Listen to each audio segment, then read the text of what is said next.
Saudara, sebuah awan asap terlihat membumbung dari wilayah selatan kota Teheran, Iran pada Sabtu waktu setempat usai Israel melancarkan serangan terhadap ibu kota Iran tersebut.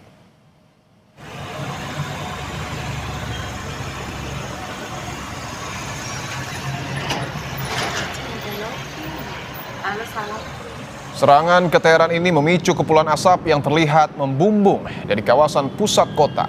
Hingga kini belum ada keterangan resmi yang menjelaskan target spesifik dari aksi militer Israel dari laporan Associated Press. Serangan Israel ini terjadi di tengah meningkatnya ketegangan di kawasan ketika Amerika Serikat mengerahkan armada besar pesawat tempur dan kapal perang ke wilayah tersebut. Langkah Washington itu disebut sebagai upaya untuk menekan Iran agar mencapai kesepakatan terkait program nuklirnya.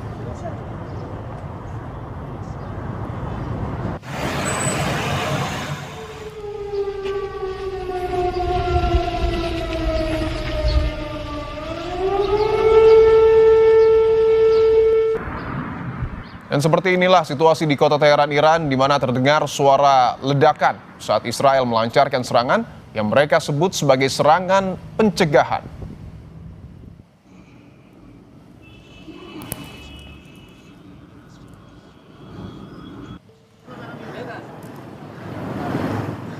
Menanggapi serangan Israel ke ibu kota Iran, Teheran, Kedutaan Besar Republik Islam Iran di Jakarta menegaskan serangan yang terjadi pada Sabtu pagi menimpa lokasi-lokasi sipil dan infrastruktur vital di Teheran, serta beberapa kota lainnya. Iran menegaskan serangan Israel dan Amerika Serikat ini merupakan pelanggaran piagam PBB dan tindakan agresi yang nyata terhadap Iran.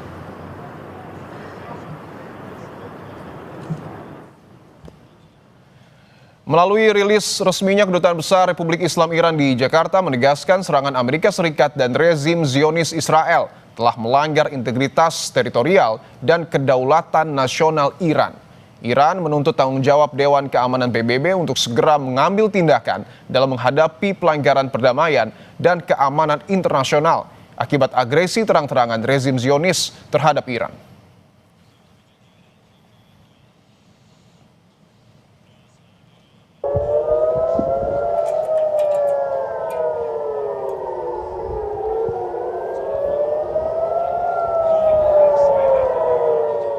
Sementara itu, Israel membunyikan sirine di seluruh wilayah agar warga tetap berada di dekat area yang aman usai serangkaian serangan rudal ke ibu kota Teheran, Iran.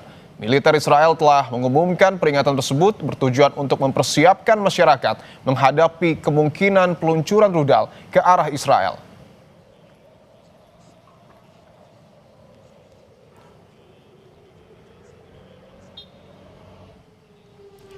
Donald Trump mengkonfirmasi operasi militer besar-besaran di Iran. Trump menyatakan militer Amerika Serikat memulai operasi militer besar-besaran di Iran.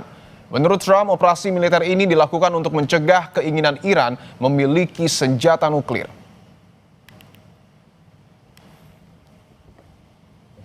Time ago, the United States military began major combat operations in Iran. It has always been the policy of the United States, in particular, my administration, that this terrorist regime can never have a nuclear weapon.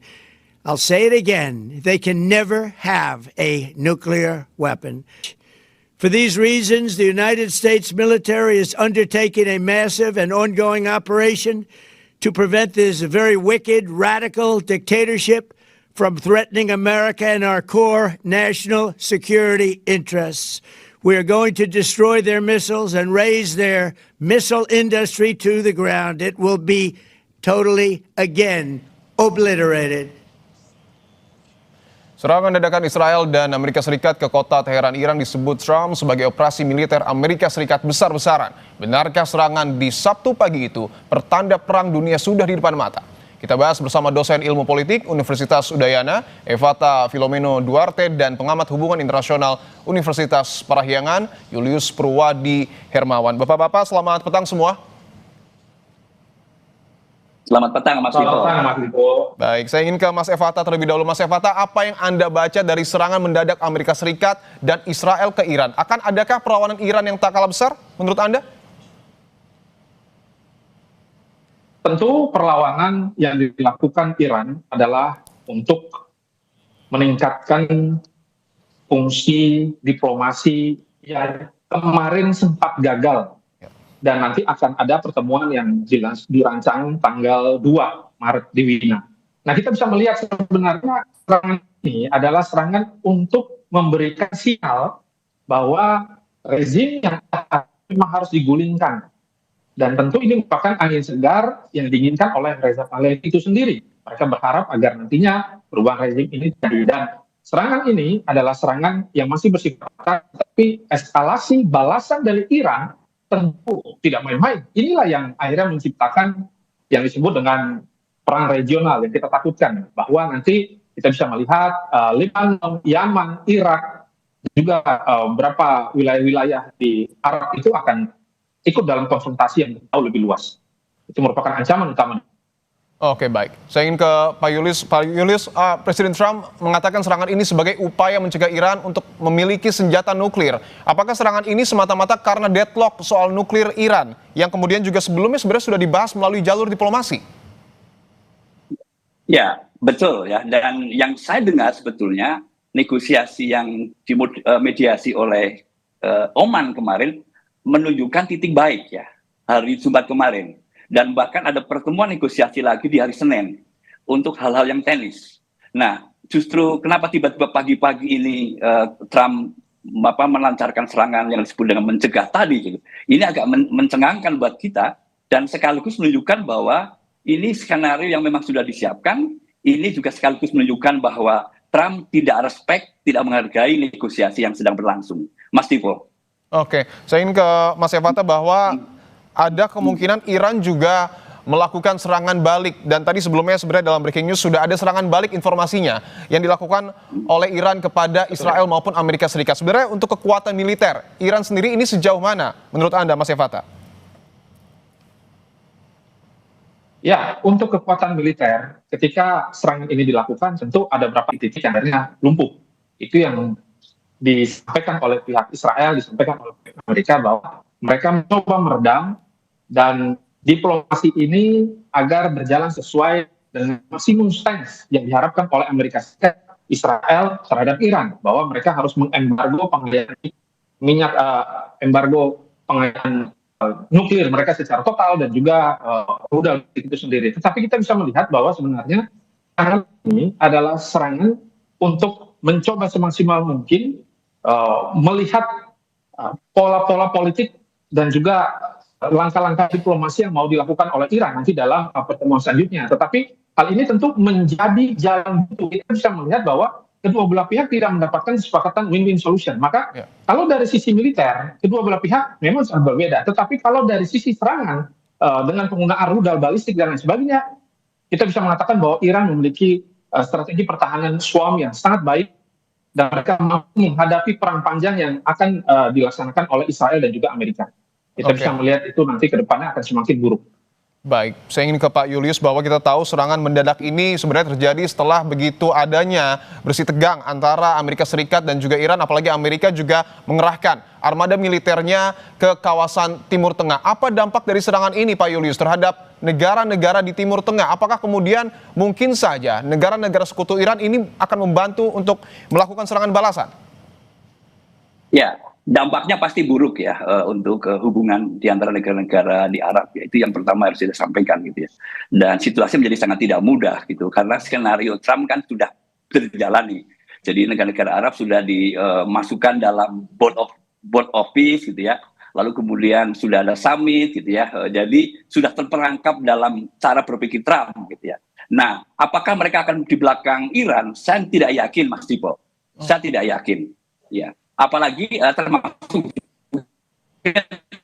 China dan Rusia gitu ya. Dan kalau itu betul terjadi, China kemudian dihentikan. Tapi untuk sekarang ini kelihatannya Iran akan all out seperti yang bulan Juli tahun lalu sudah dilakukan, dan mungkin akan bukan beberapa hari, akan sangat panjang seperti Mas Evata katakan tadi.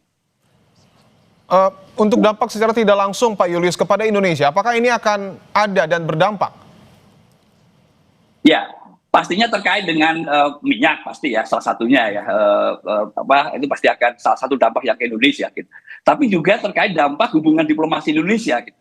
Yang saya berharap sebetulnya Indonesia sekarang mengeluarkan statement, memberikan kutukan terhadap serangan tersebut, melanggar hukum internasional, tidak menghormati negosiasi, dan kemudian mendesak DKPBB untuk segera bertemu dan memberikan resolusi mengutuk serangan ini. Mas Dipo begitu. Oke, tentu kita tunggu apa kemudian sikap yang kemudian diambil oleh pemerintah kita. Saya ingin ke Mas Evata, bahwa serangan ini sementara dan tentu tidak kita harapkan sebenarnya untuk sementara melibatkan 3 negara, Amerika Serikat, Israel, dan juga Iran. Apakah mungkin saja ada bantuan-bantuan dari negara lain yang kemudian akan meningkatkan eskalasi serangan ini, Mas Evata? Ya, kita bisa melihat bahwa basis militan yang setuju dengan pemerintahan Iran saat ini seperti kelompok Houthi ya, Yaman, terus juga bagaimana Hizbullah di Lebanon dan juga kelompok-kelompok milisi yang sama ini berada pada posisi politik untuk mendukung Iran, tentu akan meningkatkan awareness mereka dan juga perlawanan balik. Dan hal ini adalah hal yang sangat wajar yang dilakukan untuk menciptakan satu deterensi juga bahwa mereka tidak menyerah.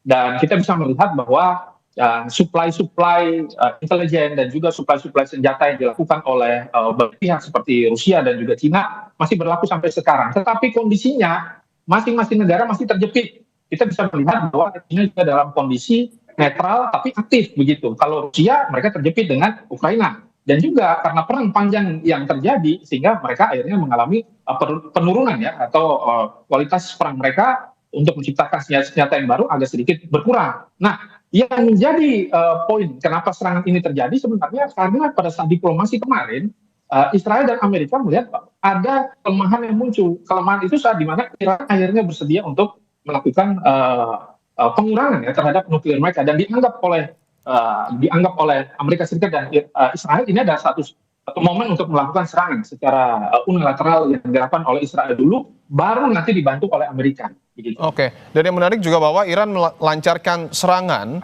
kepada pangkalan Amerika Serikat yang berada di beberapa negara Timur Tengah. Ini informasi dari Al Jazeera, seperti negara Kuwait dan juga Uni Emirat Arab. Apakah ini akan merembet ke negara-negara lain di Timur Tengah, Mas Evata?